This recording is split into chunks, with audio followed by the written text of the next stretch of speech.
Bonjour, je m'appelle Emma, je suis chercheuse postdoctorale au laboratoire génie industriel à Centrale Supélec. J'y ai également effectué ma thèse et avant ça, j'ai fait mes études d'ingénieur à Supélec. Pendant que je travaillais sur ma thèse, Elon Musk a publié un tweet qui promettait 100 millions de dollars à celui ou celle qui inventerait la meilleure technologie pour capter le CO2. Je vous laisse deviner ce qui a été le plus répandu. C'est vrai que planter des arbres, c'est un moyen bien connu de retirer du CO2 de l'atmosphère. Mais ce n'est pas sans limite. Imaginons que la forêt prend feu, dans ce cas-là, tout le carbone qui a été stocké dans les arbres va retourner dans l'atmosphère. C'est pour ça que depuis plusieurs années, il y a un intérêt grandissant pour les technologies qui permettent non seulement de retirer du CO2 de l'atmosphère, mais aussi de le stocker de façon durable. Dans les derniers rapports du GIEC, un exemple qui a été largement cité, ce sont les technologies de bioénergie avec captage et stockage du carbone, ou BECCS. Dans le cas du BECCS, le CO2 est toujours retiré de l'atmosphère grâce à la croissance des plantes.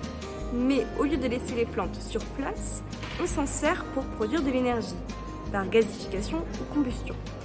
Puis, au lieu de laisser le CO2 retourner dans l'atmosphère, on vient le capter chimiquement pour le transporter dans des zones de stockage géologiques comme des aquifères salins ou des champs de gaz déplétés.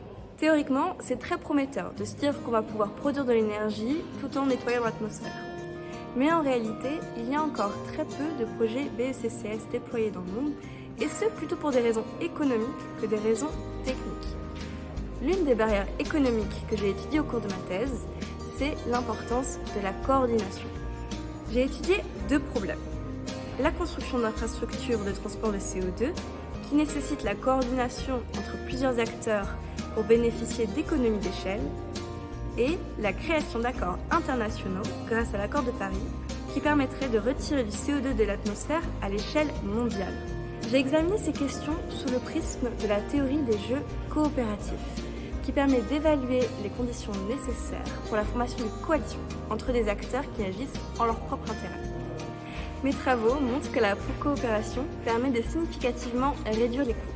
Mais pour que la coopération réussisse, il faut s'assurer que le partage des gains soit juste, afin que chacun des acteurs ait une incitation à participer à la coopération, que ce soit pour développer des infrastructures de CO2 ou partager des ressources internationales.